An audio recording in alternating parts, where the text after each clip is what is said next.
Davlatimiz rahbari topshirig'i asosida tuzilgan Respublika ishchi guruhi va G'uzor tuman tezkor shtabi tomonidan tashkil qilingan reja grafikka muvofiq G'uzor tumanida keng qamrovli tibbiy ko'rik ishlari olib borilmoqda.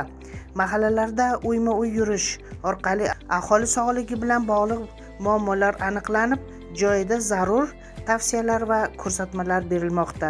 Bu jarayonda tajribali shifokorlar, patronaj hamshiralar, mahalla faollari ishtirok etmoqda. Tibbiy ko'riklar aholining sog'ligini erta bosqichda nazorat qilish, kasalliklarning oldini olish hamda zarur hollarda ularni ixtisoslashtirilgan muassasalarga yo'naltirish maqsadida tashkil etilmoqda.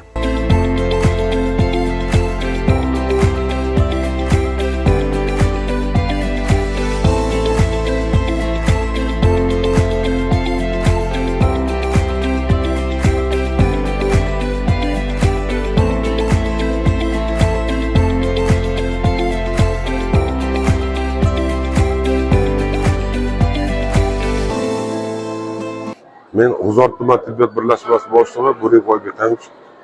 Bugun G'uzor tuman tibbiyot birlashmasi qarashli 44-oilaviy poliklinika Do'ltali shoxobchasida chuqurlashtirilgan tibbiy ko'rik o'tkazilmoqda.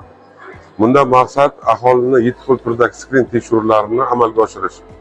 Bugun viloyatimizdagi barcha viloyat tashkilotida tor mutaxassislari, jumladan viloyat onkologiya dispanseri, viloyat kardiologiya dispanseri, viloyat yuqumli kasalliklar shifoxonasi, sil kasalliklar dispanseri, viloyat shoshlanish markazidan, viloyat shifoxonalaridan bir qator malakali tor mutaxassislar tashrif buyurishgan. Maqsadimiz mana shu Do'ltali MF hududida 4465 aholidan iborat.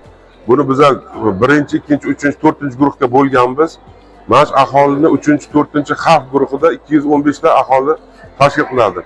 Bularni bizlar har bir kontingent bo'yicha 2 yoshdan 10 yoshgacha bo'lgan bolalarni gelmentozga, 3 yoshdan 18 yoshga bo'lgan bolalarni onkogematolog tekshirishlarga, 40 va undan yuqori aholini yurak qon tomir kasalliklariga hamda qand diabet kasalliklarini oldini olish maqsadida tekshirishlar o'tkazyapmiz. Bunda tumanimizdagi ko'p tarmoqli markaziy poliklinikani ham barcha tor mutaxassislar jalb etilgan. Maqsadimiz mana shu aholi orasida aniqlanmagan kasalliklarni chuqurlashtirilgan tibbiy ko'rik natijasida aniqlab olib, yo'l xarita tuzyapmiz. Yo'l xaritadan maqsad birlamchi etapda o'zimizda, birlamchi tizimimizda oilaviy poliklinika, oilaviy shifokor punktida, ko'p markaziy poliklinikamizda hamda tuman tibbiyot birlashmasida davolanayotgan kasallar, bundan tashqari viloyat davolash muassasasida davolanayotgan kasallar hamda yuqori texnologik operatsiyaga muhtoj bo'lgan kasallarimizni respublika ilmiy tekshirish institutlariga yuborish maqsadida mana shu chuqurlashtirilgan tibbiy ko'rik o'tkazilmoqda. Buni hammasi xalqimizning sog'lik salomatligini oldini olish, skrin tekshiruvlarini o'tkazish maqsadida qilinmoqda.